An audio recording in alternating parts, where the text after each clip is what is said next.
Okay guys, UFC 279 is upon us. It is Khamzat versus Diaz. Today I'm going to give you my picks for the featured bout, the co-main event, and the main event. Let's get straight into it. Featured bout, so we got Kevin Holland and Daniel Rodriguez at a catch weight of 180 pounds, and Daniel Rodriguez has taken this fight on 2 weeks short notice. In terms of their records and their stats, the only thing that really stands out for me is the insane reach advantage that Kevin Holland has here. I think it's about 7 inches in reach, which, considering D-Rod is in particular a boxer, that's kind of his main focus, his main style, I do think that reach is going to come into it. Of course, the real talking point of this fight is that it's going to be a short notice bout. So the question is going to be, what condition is Rodriguez going to come into this at? Is he going to be fight fit and ready? And will he be able to sustain himself should the fight go the whole way?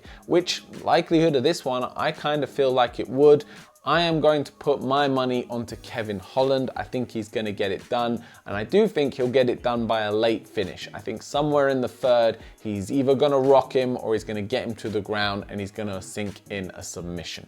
Hopefully the lack of the need for a big weight cut is going to help Rodriguez, but really when you think about it, if they were going to fight at 170 and it's 180, he's probably still going to have to cut a little bit of weight depending on what he walks around at. Kevin Holland has kind of downsized himself to get to 170, so this is going to be a good relief for him to just not have to do that final 10-pound cut to get to weight. Co-main event, we've got Jingliang versus Tony Ferguson at welterweight. Now, I'll be very honest with you. In my opinion, I hoped and wished that Tony Ferguson would retire after his last fight. Not because I think he's washed up, not because I don't think he has it anymore, not because I don't think he can still win and compete, but I think he's lost that edge, that little bit that's gonna get him to where he wants to be, which is winning the championships within that division.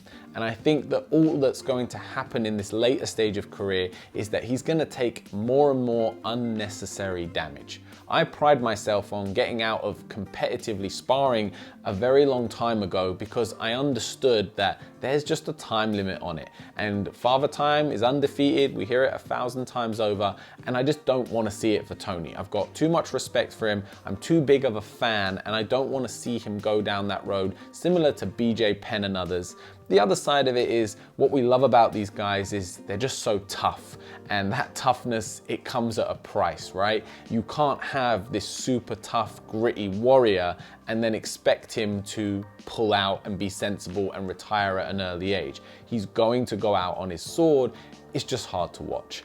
I'm going to pick Jingliang. I just think that youth is on his side and he's gonna just be making this momentous push now. He had that big loss off of Khamzat. I don't think Tony proposes the same kind of threat. I just think he's gonna be too much for him. Jingliang, and I'm hoping that Tony Ferguson calls it a day after this one. Much respect to Tony, champion only. And finally, we have Khamzat Chimaev versus Nate Diaz in the main event. I've got a bit of an unpopular opinion on this one. I think a lot of people feel that Nate Diaz has been treated unfairly, that this isn't the fight that he should have been given. But I actually think this fight is as Nate Diaz as it gets for if it is his final fight in the UFC. He's going against the odds and he's fighting the toughest, scariest guy in the division that no one else wants to fight.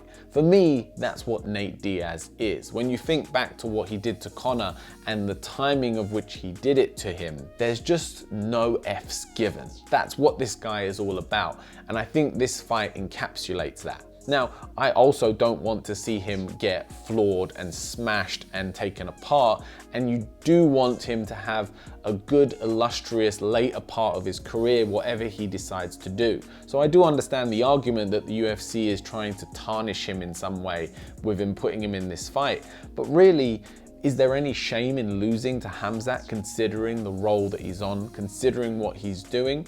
I get the idea of putting him in with another veteran or an OG of the game, but I just don't think that's necessarily what he wanted. As Dana White said, he wanted to fight Francis Ngannou. So I think he wants a tough fight. I think he wants something scary to get up for in the morning. And part of me thinks that he just doesn't care and he's gonna get in that cage and get out as soon as he can, get paid, get his contract done, and move on with his life. I'm picking Khamzat, as most people are, but I'm really interested to see what Nate does and how Nate turns up to that fight.